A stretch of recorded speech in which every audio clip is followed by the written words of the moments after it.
The first thing I want to say is that I need a ride to the airport on Monday. Which airport? Palm Springs. My flight's at 5:30 PM? Yeah, 5:30 p.m. If you don't find another ride, I'll give you one. Okay, thank you. So I'm going to start. And the first section is called Nihilism and the Age of AI. Would you check my shot and see if I'm framed? Oh, you're framed. Thanks. 327. Today's AI opens up vast new possibilities for creativity and productivity, while also being idiotic and full of shit, and raggedly corrosive to human well-being and autonomy. Many people today worry that not only is AI taking away our jobs, but it's also taking away our autonomy. So, for example, there's a philosopher at Oxford named Philip Corrales who wrote recently about how the widespread deployment of AI decision aids will erode autonomy. He envisions a life where we become ruled by technology through a kind of autocomplete for life. And in social media, we read accounts like the following from a popular philosophy podcaster. This is on page 1 of your handout. The real risk of AI isn't extinction. It's being turned into NPCs, into mindless sheep. One of my friends uses ChatGPT for hours every day, not just as a search engine, but as an operating system for his life. He asks it, where should he eat? What should he text girls on the dating apps?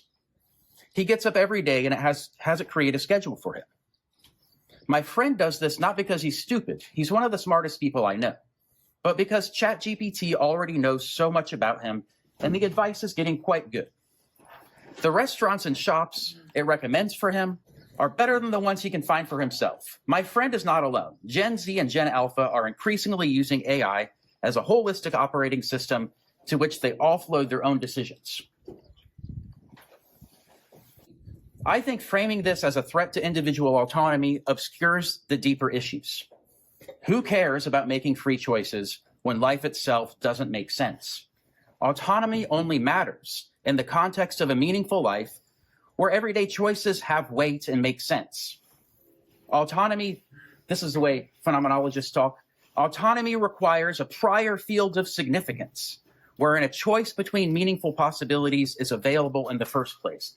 You got to have meaningful things to choose from in order for autonomy to matter. So any dilution of individual autonomy isn't happening in a vacuum, or rather it is happening in a vacuum, the vacuum of existential meaning. And so now I'm going to read some passages from a blog from an economic public intellectual named Kyla Scanlon.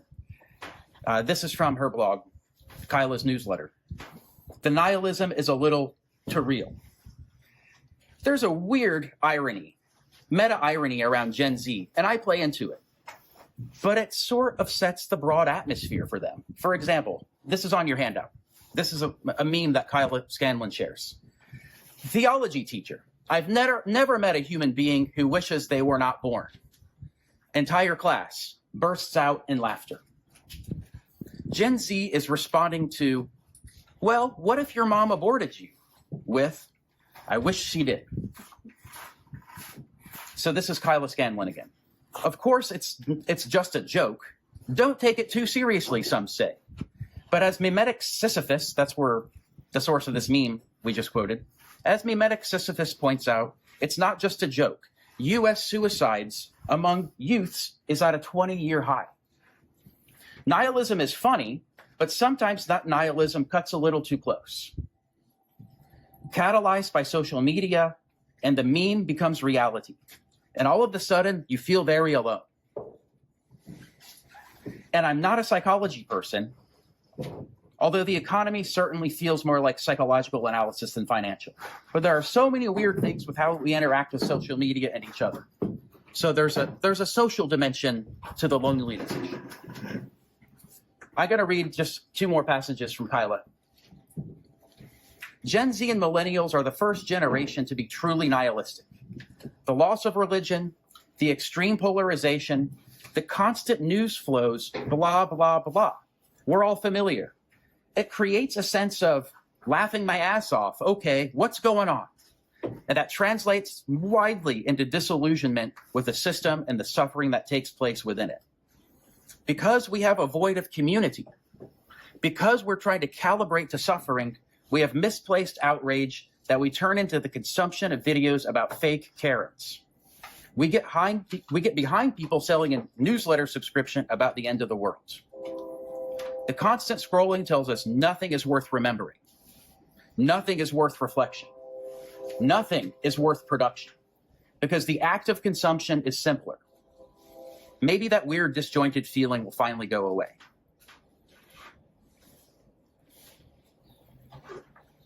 So I'm saying that in a situation like this, the sense of disorientation and disaffection, it kind of makes sense why people turn to AI for advice or companionship.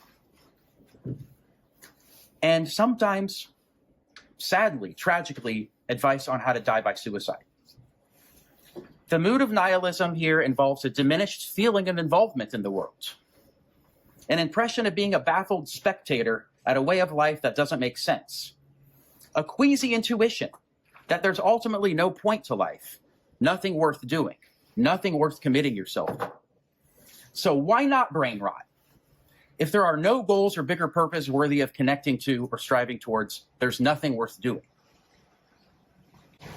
So it seems to me that the problem is less one of creeping heteronomy than a gnawing existential depletion, a corrosion of our capacities to care or to give a damn. And this shines new light on what Berkeley's Stuart Russell, an important AI researcher there, Stuart Russell has called the problem of human enfeeblement. The risk that as machines are assigned more cognitive and productive labor, people will lose the gumption to pursue meaningful projects, to sustain skilled practices, and to find fulfilling orientation in shared forms of life. And this is how Stuart Russell puts it. This is on the handout, page 3 to 4, I think. We're in danger of becoming passengers on a cruise ship run by machines on a cruise that goes on forever, exactly as envisioned by the film Wall-E. And this is the meme I made of that, of people on consuming sugary beverages, consuming brain rot, and surrounded by the cream of the crop of Italian brain rot characters, Ballerina Cappuccina and Bombardiro Crocodilo. So, young people laugh and cringe about their addiction to brain rot. Idiotic, meaningless videos circulating on the internet. What are kids doing with all those hours on TikTok? Compulsively consuming content that renders them willingly stupid and stupefied. And now I give you the quote, the definition of brain rot on the handout from Wikipedia. The term brain rot refers to the deteriorating effect on one's mental state when over-consuming trivial or unchallenging content online. It can also refer to the content itself. Then I got another definition of brain rot from Vincent. Vincent's here? Vincent's here. All right. Vincent, I was talking to Vincent over at the Electric Lounge, and he said, you might define brain rot or slop in the following way. Content requiring more energy to consume than to create. But he also made an important distinction between curated versus uncurated slop. And I think that is one of the loci of contemporary art, something for us to think about. So let me do you the cringy disservice or embarrass myself with pretension of introducing you to the viral genre of imbecilic AI-generated music called Italian brain rot. I had my little boombox here to play it for you, but I can't get it to work. We can listen to it later. Italian brain rot this is Wikipedia. Italian brain rot is characterized by absurd images or videos created by generative AI. It typically features hybrid animals with everyday objects, food, and weapons. They're given Italianized names or use stereotypical cultural markers and are accompanied by AI-generated songs with an Italian man or woman's narration, often nonsensical. Blah, blah, blah. I'm going to skip the rest of it. Some of the Italian brain rot songs are really catchy. I think I linked you to the playlists there. There's a song called Bombardiro Crocodilo, and I think it's really catchy, but it's actually also really disturbing. And I put the lyrics to this song on the handout for you. And they're in Italian, and I had the AI translate them back into English. And I'm sorry for how crude this is. Bombardiro crocodilo, a fucking flying alligator that flies and bombs children in Gaza and Palestine. He doesn't believe in Allah, and he loves bombs. He feeds on your mother's spirit. And if you translated all of this, then you're an asshole, or it really says prostitute. Don't break the joke. So we have here a kind of whimsical, superficial cynicism, a cold, detached revelry in the superficial, a mocking, ironic embrace of the deluge of AI slop taking over not only the internet, but our very minds. Paradoxically, at the same time, there's a political outcry embedded in this song, at least, about the needless murder of thousands of children in Gaza. But then that outcry is revoked and turned into a joke.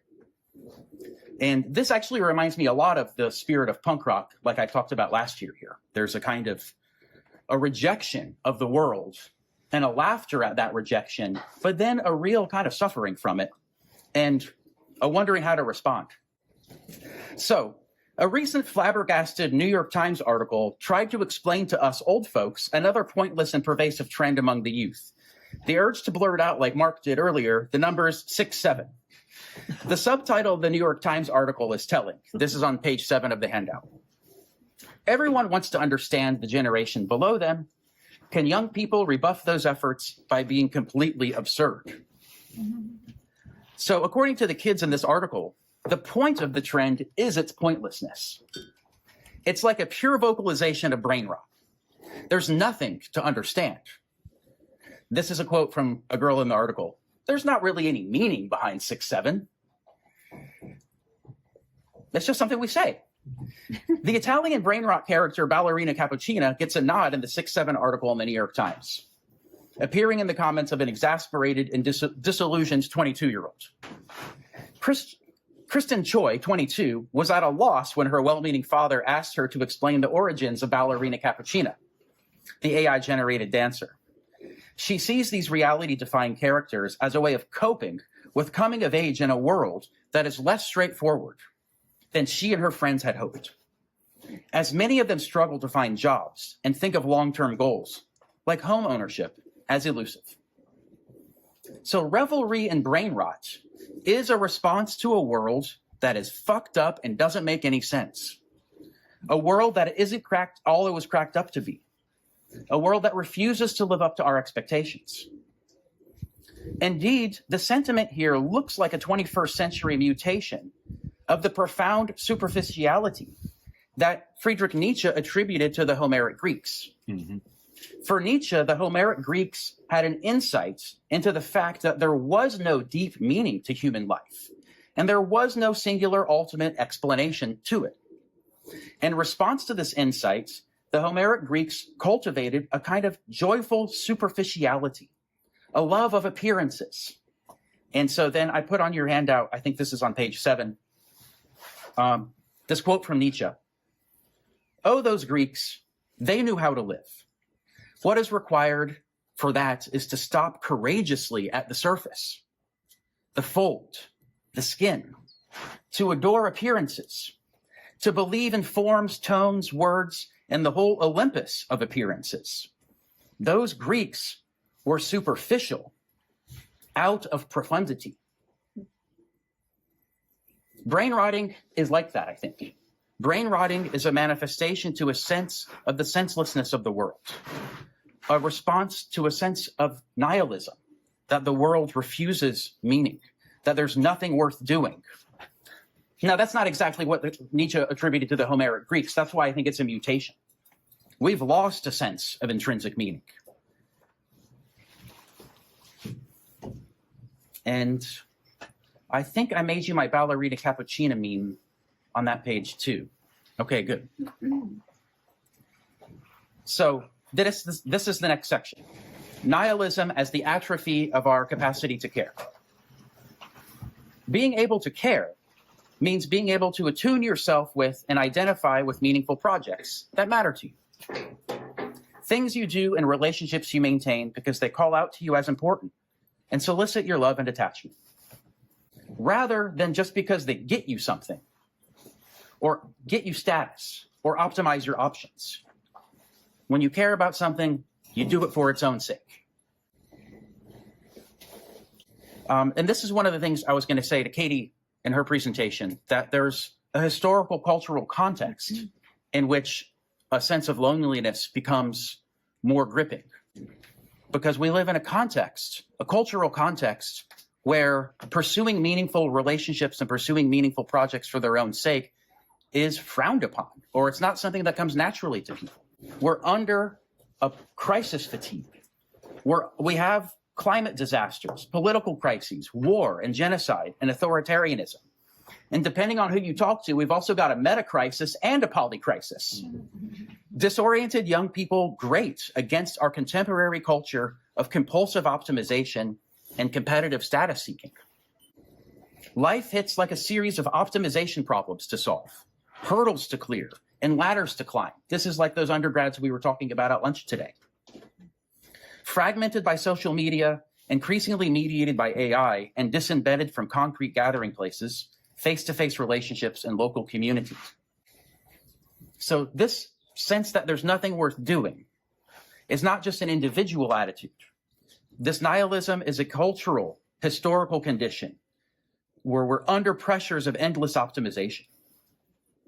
And we lose touch of the possibility of doing things just because they matter to us, not because they get us something else. And so endless optimization is a phrase I got from this other writer who writes about these topics, Wendy Seifert. Actually, not sure if I'm saying her name right. She wrote a book, a manifesto called The Sunny Nihilist, a declaration of the pleasure of pointlessness. And I have this on your meme handout on page 9, where I put it together with a neon Robocop holding a baby that I made, that I like. Wendy Seifert thus gives rise to what Ian Thompson, in his reading of Heidegger, calls the optimization imperative, the technologizing drive to get the most for the least, and that demands effective action now. So this belief that life should be treated as an engineering problem with an optimal solution and the promise of maximum control through technologies like AI recurs through a lot of the popular discourse on AI in Silicon Valley. For example, we can see it in the following remarks from Scott Alexander, who's the author of the rightly celebrated Astral Codex 10 newsletter and a co-author of the rightly ridiculed AI 2027 report. In an interview from April of last year about this report, AI 2027, if you haven't read the AI 2027 report, check it out. It's full of these doomy prognostications about how AI is going to take over the world. The good thing about the report is that they put a date on it, namely 2027, which is next year, and then we'll all be able to laugh and say it didn't happen. But let's look at what they said. I think this is on page 10 of your handout. What's striking to me is how Scott Alexander blithely assumes that the anticipated ASI, that stands for artificial super intelligence, will be able to answer all of our questions about human flourishing and do so with certainty. So look at his quote here. You might have to zoom in. We do have an ASI over here answering all of our questions, doing whatever we want. You would think that people could just ask, hey, super intelligent AI, where does this lead? Or what happens? Or how is this going to affect human flourishing? And then that super intelligent AI says, oh yeah, that's a terrible form. That's terrible for human flourishing. You should do this other thing instead. If we know with certainty, because the AI tells us that this is just a stupid way to do everything, is less efficient, makes people miserable, is that not enough to get the political will to do UBI or not? The context is a question about, is universal basic income is a suitable response to superintelligence is taking over more and more of the economy. It's not really important for that detail's not what I'm hanging my comment on. I think it's interesting and important and worrying that he just assumes there's a supercomputer that has all the answers to human flourishing. And you can just type in the answer and type in your question and get the answer for what you should do with your life and how we should live our lives politically and culturally. This is the culture of compulsive optimization. training us to approach life as an unending escalators of problems to solve. It leaves little room for the slower, riskier work of caring about things for their own sake. Caring is tending to what matters, and we can't properly tend to what matters while trying to optimize and control it.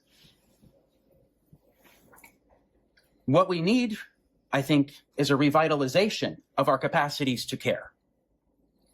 And now I'm on the next main section, which is a sort of memoir section about working with our teacher, Professor Hubert Dreyfus, and being a teaching assistant in his class on existentialism.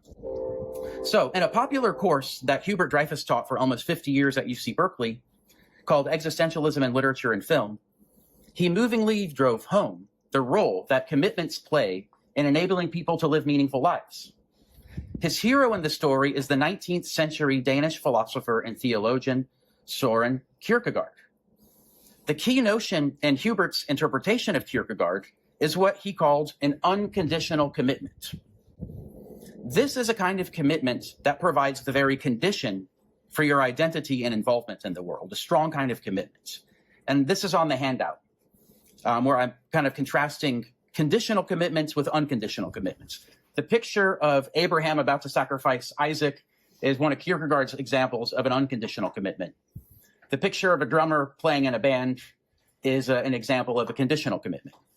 So I'm committed to playing drums in my current punk band only upon the conditions that we have a good chemistry in writing our songs, that the guitar riffs elicit from me captivating and occasionally creative drum beats, and that each band member put in the appropriate amount of mutual effort to make this particular combination of talents and passions both rewarding and raging.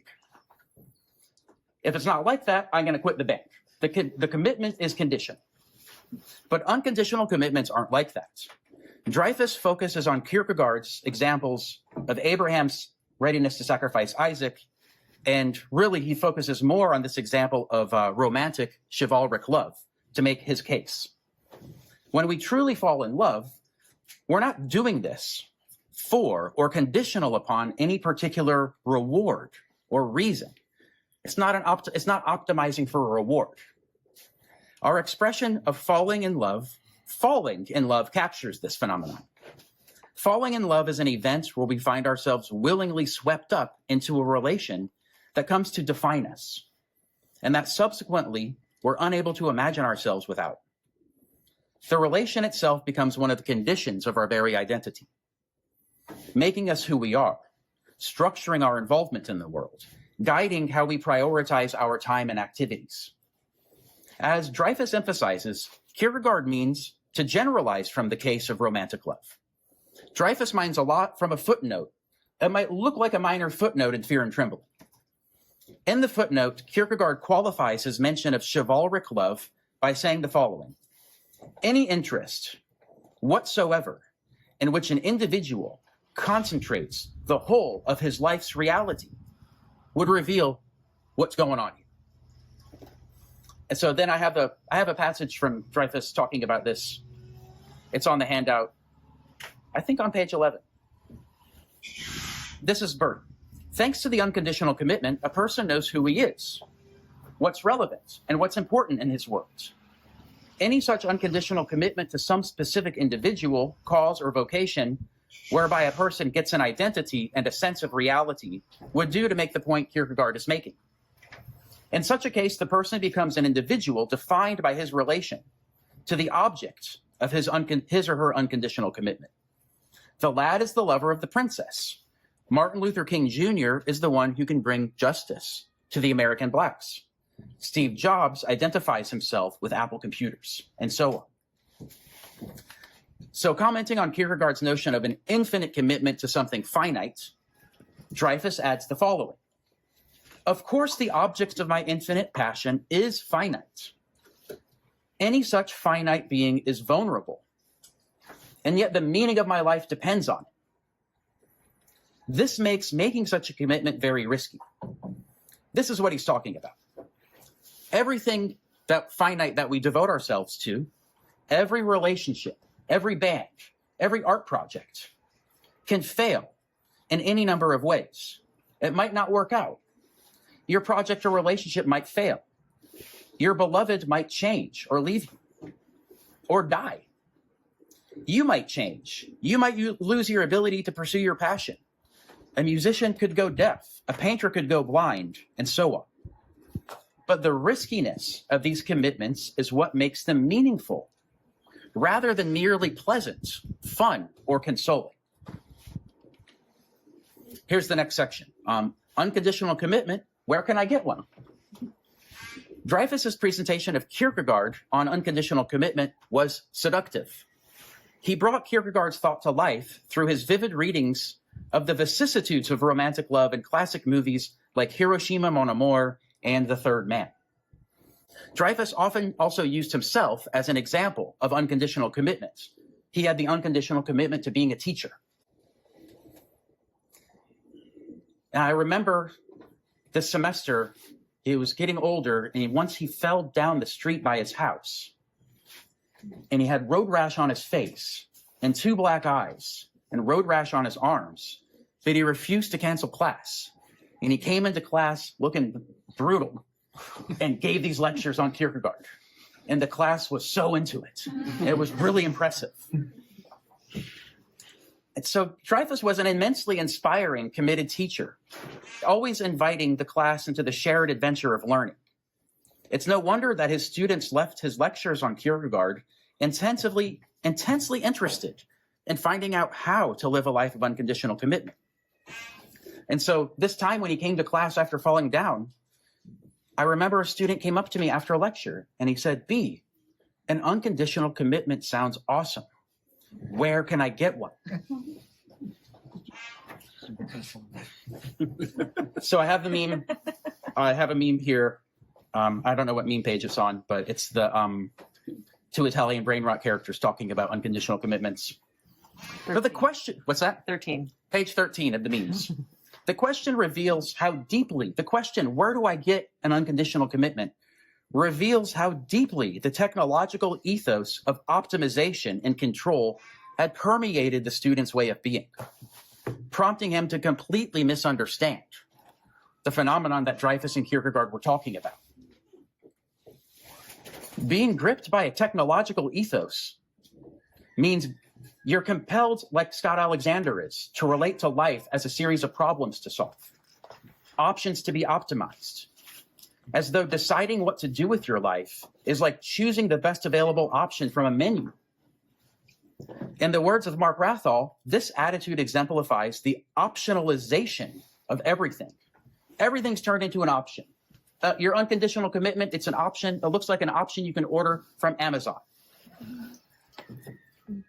Meaningful projects get re-rendered into the instrumental means-ends logic of control, and they get reduced to something to make us happy. Now, there's a striking similarity between my students' question about where to get an unconditional commitment and a notorious comment from one of Martin Heidegger's students that comes down to us by legend. Upon hearing Heidegger's lectures on the importance of self-ownership and resoluteness in human life, the student reportedly quipped, "I am resolved only towards what I don't know." Like the student who wanted to know where he could get an unconditional commitment, we find here a nihilistic lack of orientation, a lack of meaningful distinctions in terms of which life can be make sense and be called us to live, call to us to be lived. The thing is, we don't find in Professor Dreyfus's lectures on Kierkegaard or in his writings on early Heidegger, whose conceptions of authenticity and resoluteness he read through Kierkegaard, we don't find any response to this student who wanted to know where to get an unconditional commitment. Professor Dreyfus didn't have anything to say to them, really.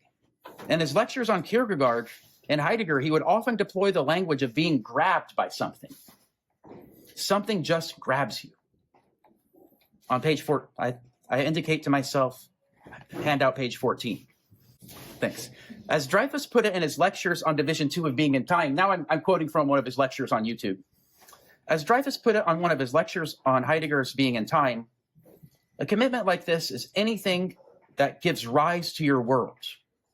your world of significance, something which grabs you and tells you what's important to do, what's not important to do, what you've got to do now, and what you don't have to worry about because it's trivial. Dreyfus was a consummate philosopher of receptivity. He constantly strove to counteract the distorting overemphasis that the Western philosophical tradition and our technological common sense places on individual reflective agency, autonomy, control, and planning. For Dreyfus, the emphasis was all about the experience of receiving a singular call. So now I'm on the section about Fernando. Fernando Flores was also a student of Hubert Dreyfus. He got his PhD with Hubert in like 1982. And he was fresh out of prison. He had spent 3 years as a political prisoner in Chile. He was the finance minister of the socialist government, of the Allende government. And he was there at the presidential palace on September 11th, 1973, when the United States government, what do you know, took over the government, helped to take over a government in South America. They launched a missile into Fernando's office on September 11th, 1973. He was in the presidential suite with Allende and volunteered to go out to negotiate their surrender. He also was known for doing something called Project Cybersyn. I have a little picture of this, and there's a podcast about it. It was one of the first times machines were put in a network. And that's one of the ways he got attracted to, or Allende found him and elevated him to be a cabinet minister in the government, and why eventually he got released from prison and he came to Stanford University in 1976 with his wife and 5 kids and like a couple of $100 in the pocket. Then he started a partnership with Terry Winograd, who's an important theorist of human-computer interaction. They wrote this book called Understanding Computers and Cognition that I have on the handout there. And when I finished my PhD in 2012, Bert introduced me to Fernando. And Fernando was trying to get Bert to help him on a report on innovation he was writing for the Chilean government. And Bert said, "I'm too busy right now, but let me introduce you to B." And then I went over to Bert's house, and sat down in an awkward, silent pizza lunch. Then I went and talked to Fernando at his house. And a month later, I was on an airplane to Santiago, hired as a philosophical consultant on the report for innovation for the Chilean government that he was writing. And I had just got my PhD, and I thought, well, I don't really know what Fernando's doing, but I'm going to do what he's doing. I'm going to stick with him. And I worked with Fernando for 10 years. And so and now I'm going to explain to you some event that we conducted in Berkeley in 2015. In 2015, I was in the second year of a 10-year stint running educational programs with Fernando and his company, Pluralistic Networks.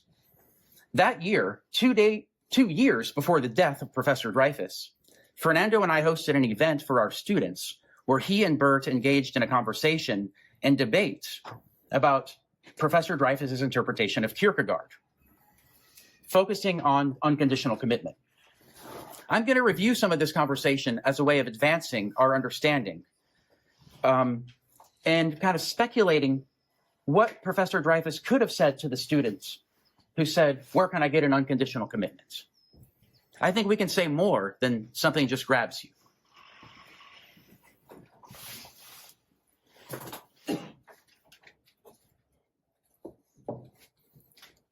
What time are we supposed to go see the sunset? It sets at 4:45. But we were supposed to go earlier than that because that's the set. Yeah. Yeah. It's like 4:30. What was it? 4:30 would be good. Yeah. Instead of everybody looking at their watch to figure out when the sun is. Look right there. Okay. All right. Okay, I'm going to keep reading then. I'm almost at the end. Okay, one of the productive moments of the conversation is when Fernando cleverly showed to Professor Dreyfus that the trajectory of his own life showed more than just being grabbed by an unconditional commitment. Fernando particularly focused on the way Bert found himself caught up in the early debates about artificial intelligence. I think I have a slide on here where I show you a recording, a reel-to-reel recording from 1964 that's in the archive of Professor Dreyfus's audio recordings. This is a recording of when he presented his report called Alchemy and Artificial Intelligence to the Rand Corporation. This is the first philosophical critique of AI. He was hired by the Rand Corporation to evaluate the AI research that was going on, and he gave a devastating critique of it. And he talks about this recording in his book, What Computers Can't Do. And he says, there's only ever been an expurgated transcript released of this recording. And even there, you can hear the tone of paranoia present in the meeting. And I'm saying this to you because I'm helping the Dreyfus family take on a project of digitizing the audio archive of Professor Dreyfus. And I have a link there. Please share it with people and follow the project.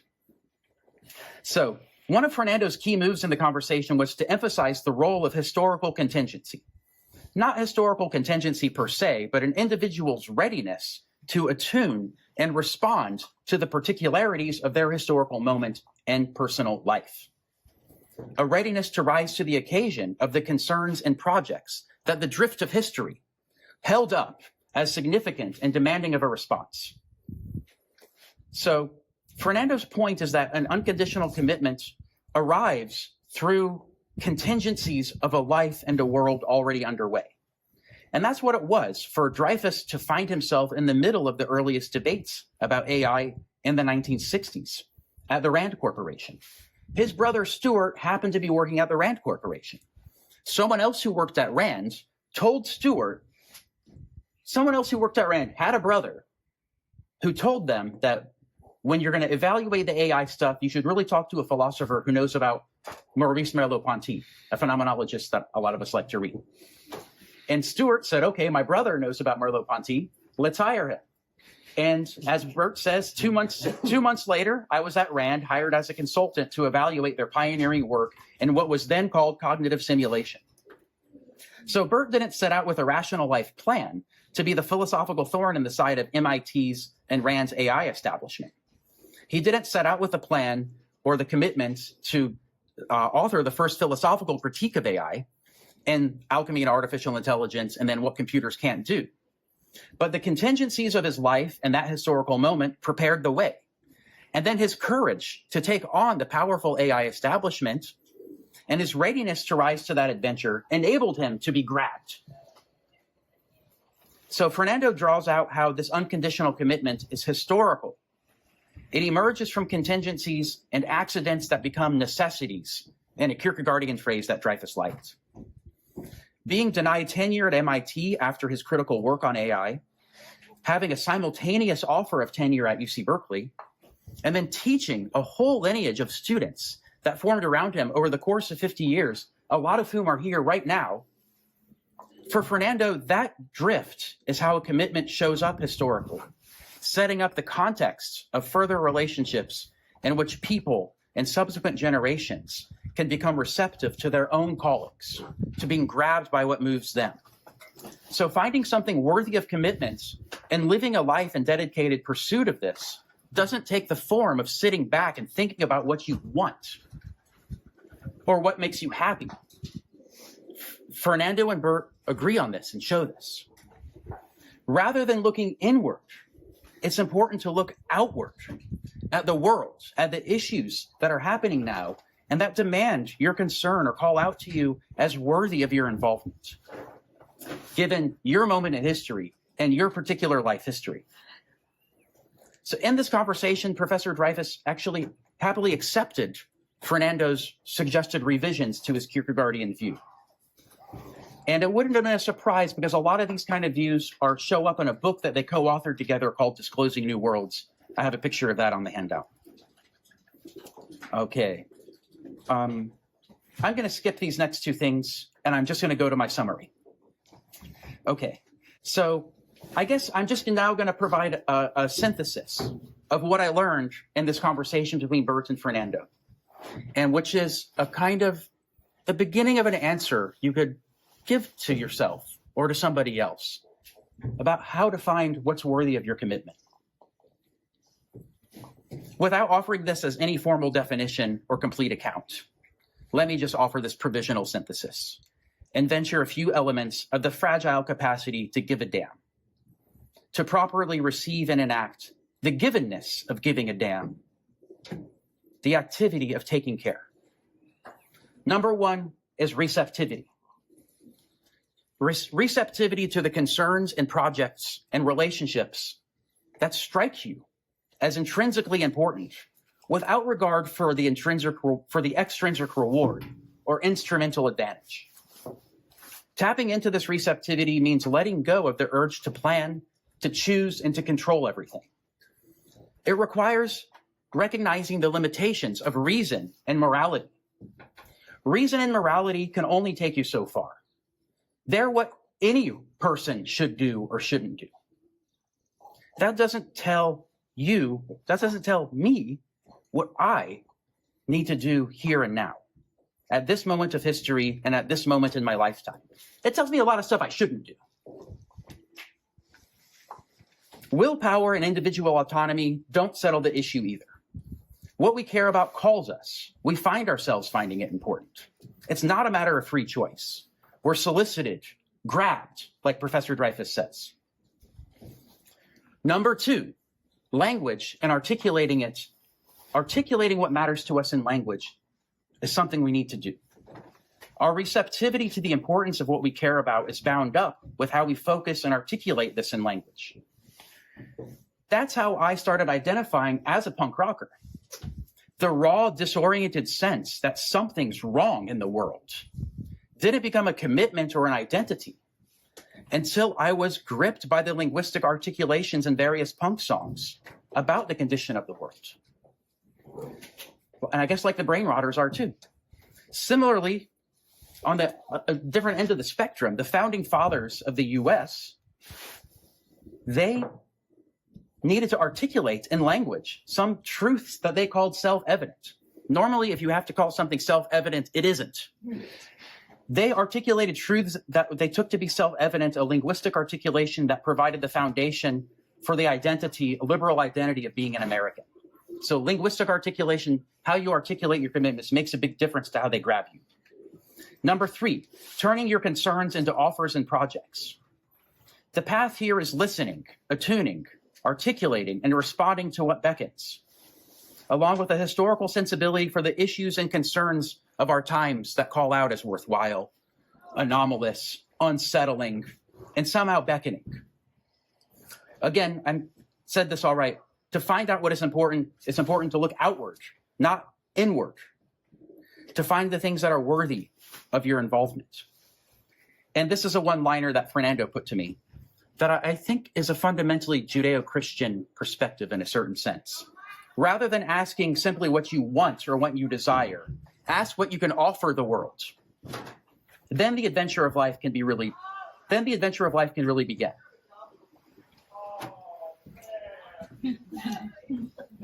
Okay, we're philosophizing over here. The pub crawl's coming to an Awesome. end, probably.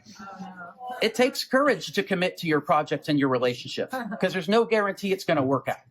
There's no guarantee you selected the right person, the right relationship, the right job. You're never going to have that guarantee. So we need to accept the requirement to revise and evolve our commitment and understanding of ourselves along the way, and accept the innumerable ways in which everything could fail, leading to a possible collapse of our identity and collapse of our world. We need a belonging to a shared we, a community, often carrying on an established but not static tradition, dedicated to actively connecting with and taking care of projects that grip us together. A we that is embodied and enacted in real life. Again, for me, this is a lot of what the punk rock world does for me. It's in the world. It's something we do together simply because it matters to us, and it's happening only because we make it happen. We're doing that here right now, by the way, too.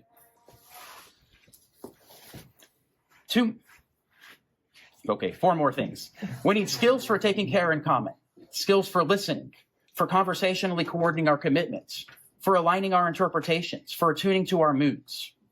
These are conversational skills that have a structure that we can learn. This is something from Fernando and Terry that I'm channeling here in their book, Understanding Computers and Cognition. We need irreverent and iconoclastic questioning of what's taken for granted as obvious and unquestioned in our society's common sense. We need to question the conviction that the highest goal in life is material success or a comfort of a white picket fence. The death of this economic god has been grating for the Gen Z and Gen Alpha, especially as Kyla Scanlon has been articulating it. They're super bummed, and it's understandable that they're never going to be able to buy a house, that they were sold an American dream that they'll never have.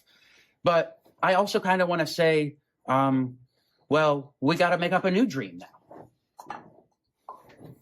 It's part of a kind of common sense that we need to question and reject, possibly, that the goal in life is buying a house with a white picket fence. So Fernando called this an ontological detox. We need a detox from the ontology in our common sense that makes us strive for a certain way of life. That might be full of shit. We need a pluralistic openness to the conflicting traditions and interpretations of what it means to be human. Not just an openness, but an awe and humility in the face of the vast plurality of interpretations of what it means to be human. And finally, we need a radical hope in the face of the disorienting historical ruptures converging in our times. A stand for radical hope is a non-despairing openness to a still unimagined future, whose precise contours we can't foresee. And even though we know that our world is going to collapse, we go on anyway, because what else is there to do? Radical hope is a deliverance from fatalism and despair. It's a deliberately cultivated countermood against resignation and resentment. And that's from this book by Jonathan Lear called Radical Hope. So this is the receptive art of giving a damn. It provides the basis for a reply to the student who asks where to get an unconditional commitment. You don't find it on a menu. You don't order it from an online behemoth. You don't have it served to you by an algorithm. But you can receive it by undergoing an ontological detox and finally letting the world reach you. The antidote to nihilism and to the increasing pervasiveness of AI systems in everyday life is not answers, not certainty or control, but involvement, risk, and the revitalization of our capacities to give a damn. Okay.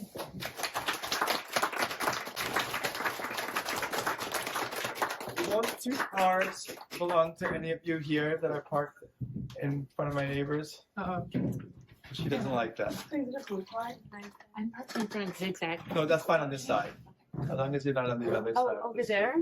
Right over there? Yeah, over there. Yeah, There's a that's fine. I'll black car and dark car. Yeah. Yeah, you want to move that.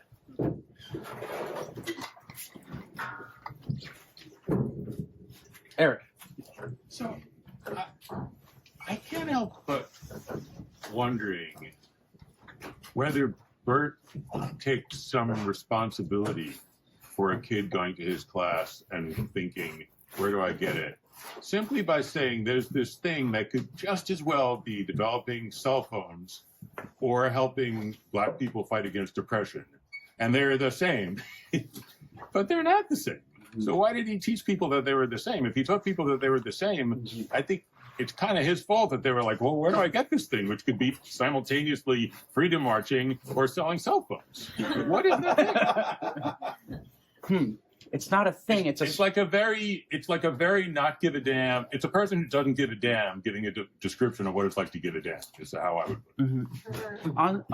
I don't know what to say. My first response is that it's very natural. I mean, there's a tradition when you're a philosophy teacher. This also is from Max Weber, articulated this very nicely in his lecture, Science as a Vocation. Professors aren't supposed to tell the students what to do with their lives.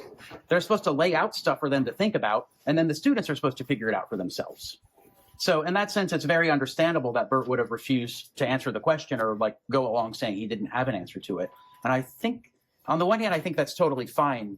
On the other hand, I also wanted something more. But there's something kind of weird about saying there's this thing called faith that could just as well be selling cell phones or being a freedom marcher. Mm-hmm. And now, how do you fill that in? It's like there's no way to fill it in. There's nothing that has those two qualities. They're too different. Mm-hmm.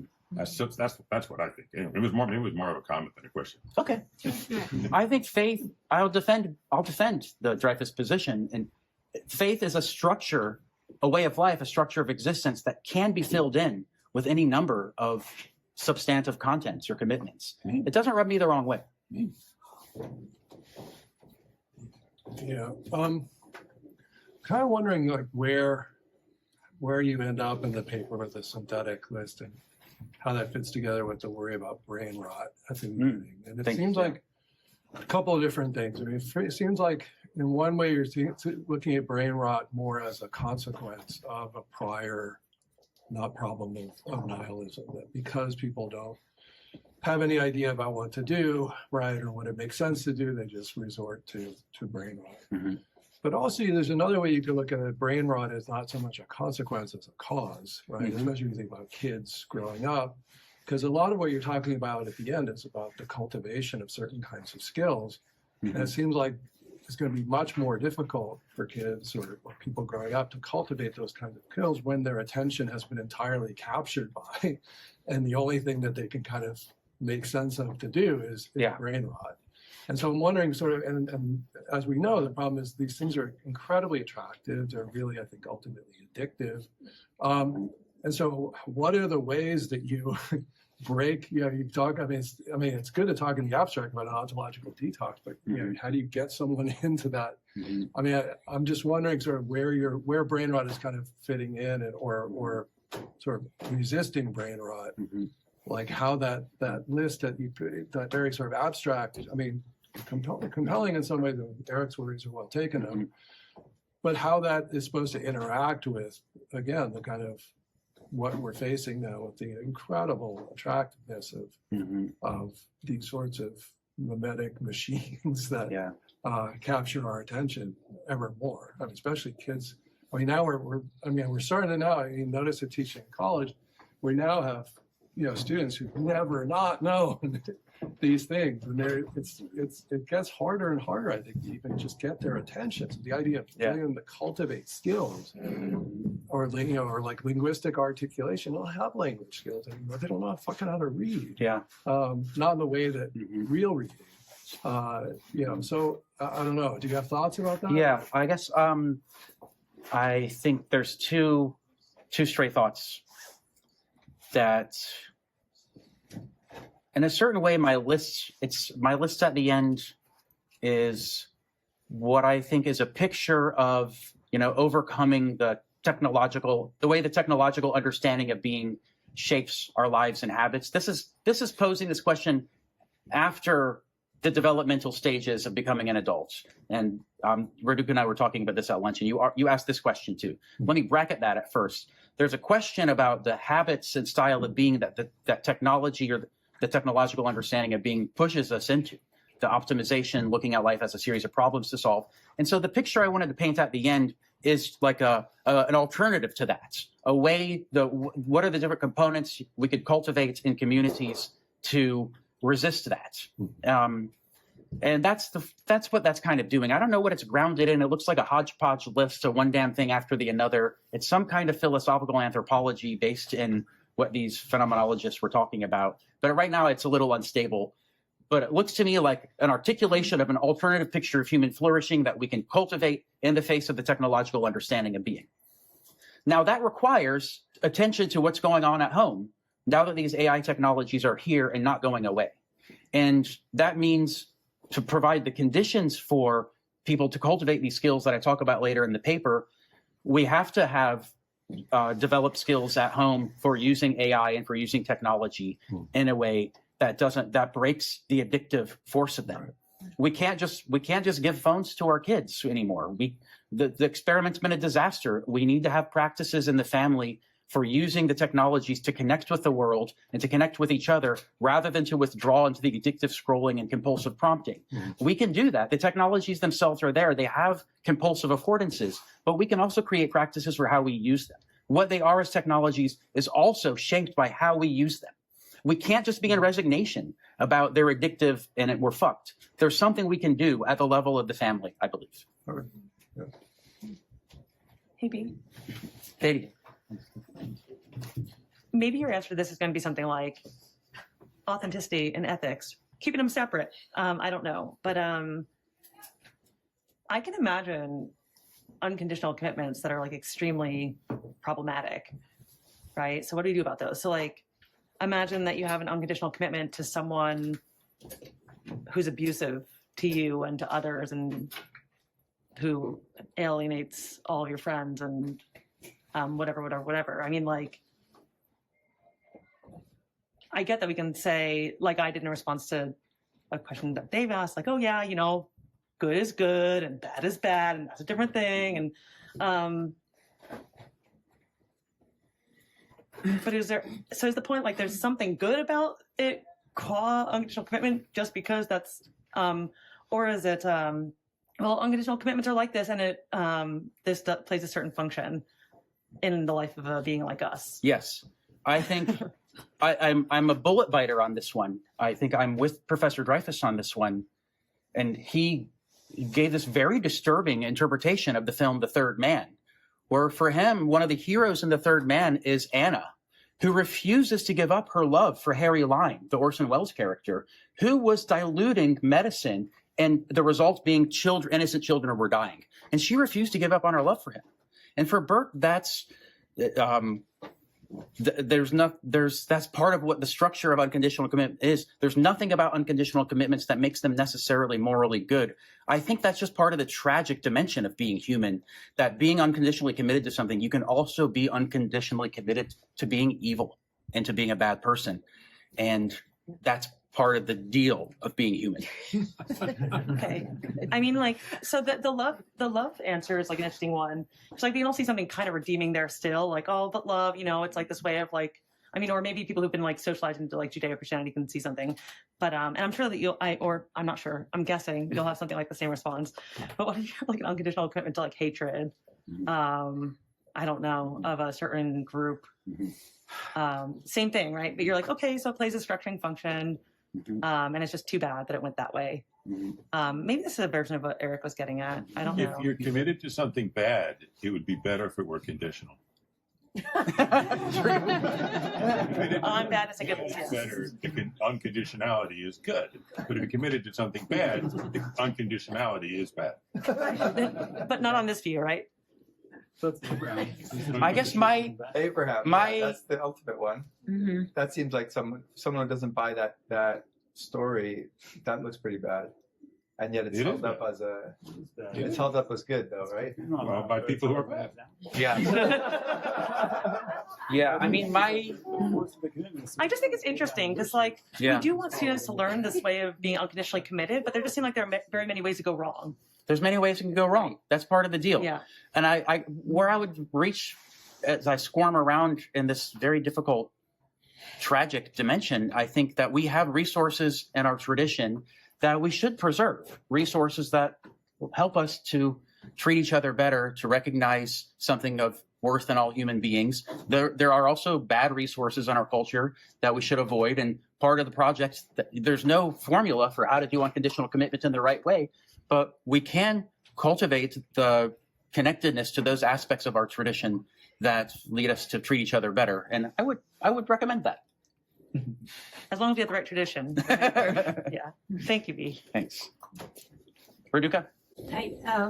So I'm aware I'm at a philosophical workshop or conference, but I feel personally that there are some topics that it need to be less philosophizing about and kind of look at the reality. I don't know if I'm understanding correctly, but you're presenting AI as something inevitable. And as we speak, our lovely politicians, both Republicans and Democrats, are saying we need to stop this fucking thing because we know where it's going. Mm-hmm. So I think that the second part of your paper can stand on its own. Mm-hmm. We don't necessarily connect into AI as something that AI is not a weather phenomenon that's going to descend upon us and we have to adapt to it. Agreed. It's not climate change. Mm-hmm. There are the lovely guys from Silicon Valley who everybody knows that, we have, trillions of dollars in this phantom companies who are, and what's going to happen to our economy when that bursts. So I feel, I can go and get families and parents to say, hey, turn off the computers, whatever. But we can also vote this, people out. We can tax those idiots. We can get them out of power. And I think maybe it's actually more of a social revolution than what can we do to adapt to this thing that it's not inevitable. So, Thank you. I'm in, and I think of myself as not. I need to revise how I present it.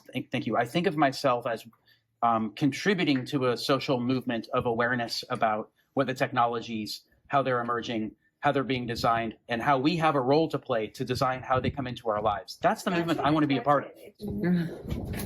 But nothing is inevitable. Like we are free agents, and hopefully we raise free agents.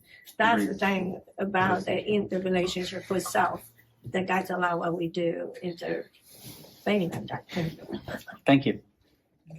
So to make the sun set, we probably want to Stefan and B can walk on the way to the sunset. Okay. Thanks.